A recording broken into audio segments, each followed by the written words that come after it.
This is our seminal model, is that the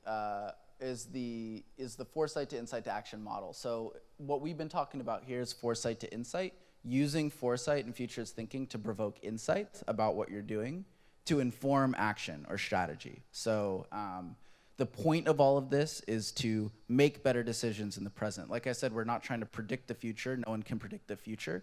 But we can look farther out using certain techniques in order to make better decisions in the present. A foresight story is a plausible, internally consistent, provocative story about the future that provokes an insight, an aha that creates a new pattern of connections in your brain. And an insight is different from an idea. So you can't go back to your old way of thinking once you've had an insight. It changes you. It's very difficult to have an insight. I don't think, if one of you had an insight in this talk today, then that was an enormous success. And collective moments of insight are the most powerful, but also the most difficult. Action is a way forward expressed with clarity and ideally as a story. So consultants work like right in here, the insight to action curve, so like a Deloitte or a McKinsey, and we work more on the foresight to insight curve, helping do foresight stories to provoke insight in the present.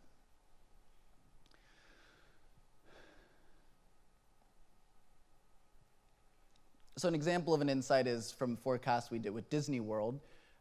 We were trying to figure out the future of fun. And this is really tough to do for Disney because they know a lot about fun in a really specific way. And so out of our forecast, the insight that came out of it was that kids, when they go to a park, want to be scared. They think that's fun.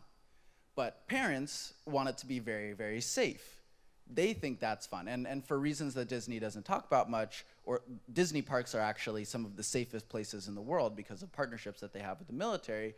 And so the insight is that they wanted to be safely scared. This was the one insight that came out of that work. So this is the last thing that I'll leave you with, is just about storytelling and why storytelling is important. We do work with a guy named Kendall Haven. He is a master storyteller and neuroscientist, and he was hired by DARPA, the research arm of the Defense Department, to look at why the Taliban stories were more effective than ours. People were responding better to Taliban propaganda than to our propaganda, and they wanted to find out why. So, being a master storyteller and a neuroscientist, he took people and brought them to a lab in California and hooked them up to 60 different sensors. And while they were hooked up to these sensors, he gave them different storylines and different stories about different characters in order to gauge their responses, to pull out what it was that made an effective, emotionally responsive story.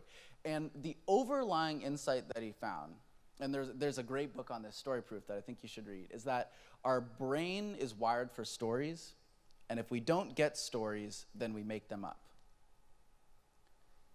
So that's why this provocative, internally consistent story of the future is important, is because we're already telling ourselves the story of the future, whether you like it or not. And what this is doing is giving you tools for doing that productively so that you make better decisions in the present. This is his radicalization potential equation. You don't need to look at this. I just thought it was kind of fun that he got it down to that level of quantitative. So these are his key elements of stories that provoke radical behavior change. Who is this story about for me? How bad is the story for that character? Who is responsible and what should I do? So at the very leading edge of developing your idea for what you want to focus on at Draper University and thinking about your own story of why you're here and what you're doing here, think about these 4 elements.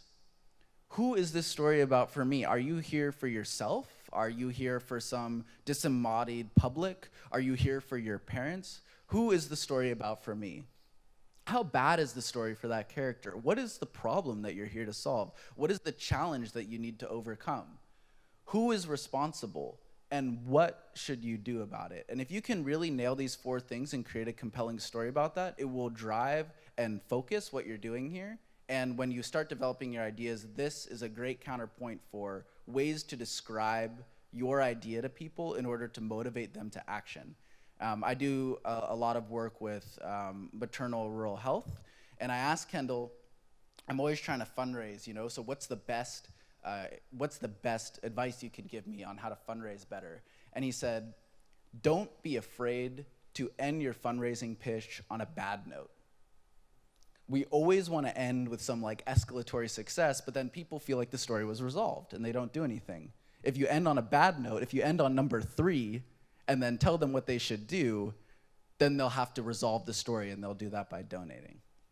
It doesn't work that well, but that's more on me, I think. So when you're describing an emerging future, whether that's for you or your idea, it's important to get your words right. So let's look at the driverless car. We had the horse-drawn carriage, which became the horseless carriage. And you can see, actually, the words match the concept. It really just looks like a carriage without a horse on it, right? And then that became a car, which was nothing like a carriage. So now we're all talking about the driverless car or the autonomous car, and you can see it looks exactly like the old car, but with no driver in it. And then who knows what that will become? And it probably isn't going to look anything like a car. So this is the power of words. This is the power of stories, is that unbeknownst to us, the words and the stories we use are always framing the way that we innovate and the way that we think about the future. So if we're thinking about omni-channel or selling something, you might have signal channel, omni-channel, mixed reality shopping. So as we're thinking about the future, think about what the words you are using to describe yourself. What are the words you're using to describe your idea? And what are ways that you can think about that and tell that story more intentionally in order to induce more disruptive innovation and better create the future that you want to see? And I'll end there.